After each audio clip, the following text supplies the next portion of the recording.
አለች እያንዳንዱ ማለት ነው።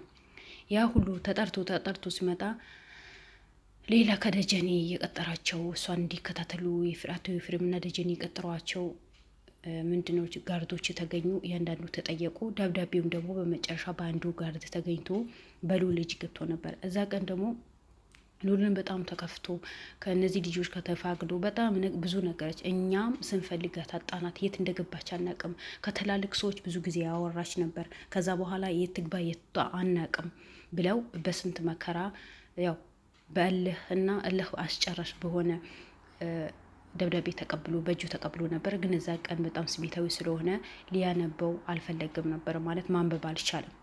እዚህ ጋር ያኔ ፍቅረኛው ነው የጠፋችው እናውቃለን። በጣም ወዳት፣ በጣም የሚኮራባት፣ ብዙ ጊዜ ስለ እሷ አውርተዋል። በጣም ወዳት ፍቅረኛዬ ናት፣ ከችግር ያወጣችኝ፣ ከወደኩበት ያነሳችኝ ፍቅረኛዬ ናት ብሎ ብዙ ጊዜ ነው ያወራው ነበረው። ሆኖም ቀረ ዛሬ ደብዳቤው ተነበዋል። ደብዳቤውን ሉሌ እንዳትፈልገኝ እኔ ርቄ ሄጃለሁ። አንተ ጠልቼህ አይደለም። አንተ ለብዙ ሰው ችግር የፈታህ ነው፣ የብዙ ሰው እንባ ያበስክ ነው። ዛሬ በእኔ ችግር ላይ እዚህ ውስጥ ግባ ብዬ መቼም አላስገድህም። እኔ የተሸከምኩ ተሸክሜ ነው የሚሄደው። ነገራቶችን አንተ እንደምትፈታቸው አውቃለሁ። ነገር ግን አንተ ያለብህ ሰውን ትረዳለህ። ካለብህ ጭንቅ እኔው ገና ሌላ ጭንቅ ልጨምርብህ አልፈልግም። ከአሁን በኋላ እንዳትፈልገኝ፣ ጥሩ ህይወት እመኝልሃለሁ። እኔ ርቄ ሂጄ ያለሁ ከአሁን በኋላ እኔን ኤርሳ የሚባል ነገር እንዳትፈልገኝ። በትናንሽ ሳንቲሞችን የመጣ በተራራፊ ሳንቲሞችን የመጣ የገዛ ያልኳቸው ሰዎች ህይወቴ ሊያሳጡኝ የሞከሩ ነው። እንዳልከሳቸው የራሴ ቤተሰቦች የምላቸው ሰዎች ናቸው።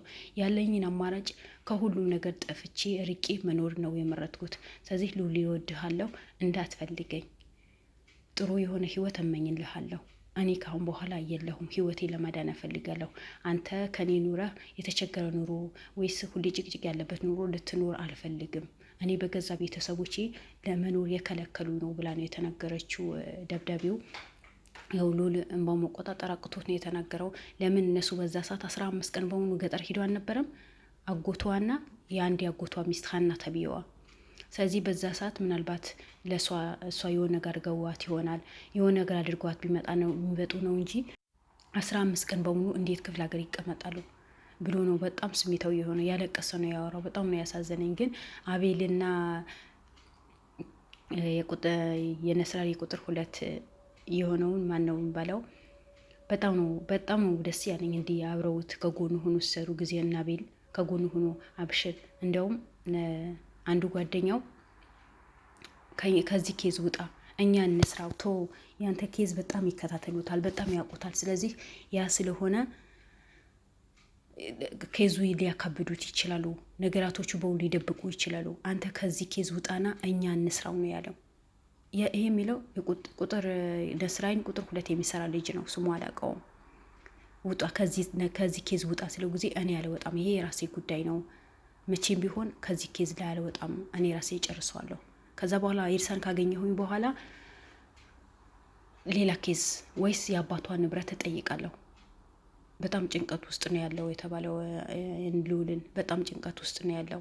ስራው በሙሉ ያስጠላው። በቃ 24 ሰዓት እሷ ነው የሚያስበው። ግዴታ ማሰብ አለበት። ለምን ሚስቱ ናት። ነገ ጥሩ ቦታ እንደርሳለን ብሎ የሚያስባት ሚስቱ ናት። ዛሬ በእነዚህ የሰውን ህይወት ሳይሆን ብር የሚያሳስባቸው ሰዎች የተቀማው። አሁን የትኑር ምን ውስጥ ትኑር አይታወቅም። ወይ በእነሱ ነው የታገተችው እንጂ የሆነ ቦታ ትኖራለች። መቼም ከአባቷ ርቃ ትኖር። አባቷ ጋር ከሌለች፣ ቤተሰቦቿ ጋር ከሌለች እና አሁንም እኔ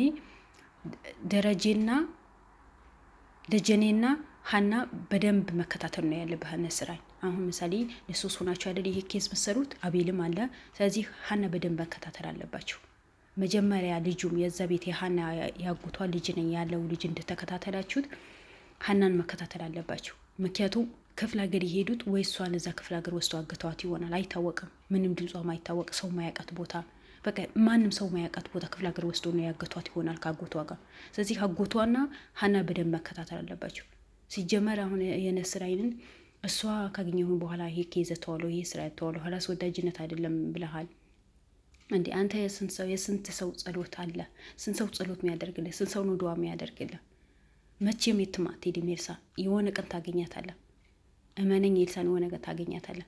አንተ ህዝብ በሙሉ እኮ የመረቀህ እኮ ነው። ሁሉ ሰው ዱዓ ያደርግልሃል፣ ሁሉ ሰው ጸሎት ያደርግልሃል። ምንም አትሆንም። ከዚህ ይሄ ስራ ማቆም የለብህም። ትላንት እኮ ዘላለም ሚስቱ በታገተ ሰዓት መስፍን ባገታ ሰዓት እኮ ይሄ ኬዝ አቆመዋለሁ፣ ሚስቴን ማግኘት እፈልጋለሁ ሲል ጊዜ መቼም አናቆምም። የበለጠ ጠንክረን ጠንካራ ሆነን ጠንካራነታችን ማሳየት አለብን እንጂ ይሄ ኬዝማ መቼም አንተውም። በስርዓት መስራት አለብን፣ እሱ ማሸነፍ አለብን ብለህ አይደል እንዴ ለእሱ ወኔ ሰጥተኸው እንዲጠነክር አድርገኸው የሰራችሁ ተነበረው አይደል?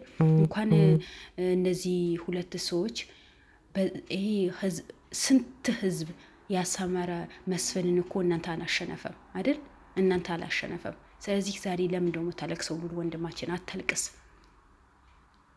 በእርግጥ አውቃለሁ ይሰማል፣ ብዙ ስሜት ሊሰማህ ይችላል። ግን ማልቀስ የለብህም። ጠንክረህ ካጠገብህ ያሉ አቤልም ሆነ አንድን ጓደኛህም ሆነ ማጠንከር ነው ያለብህ።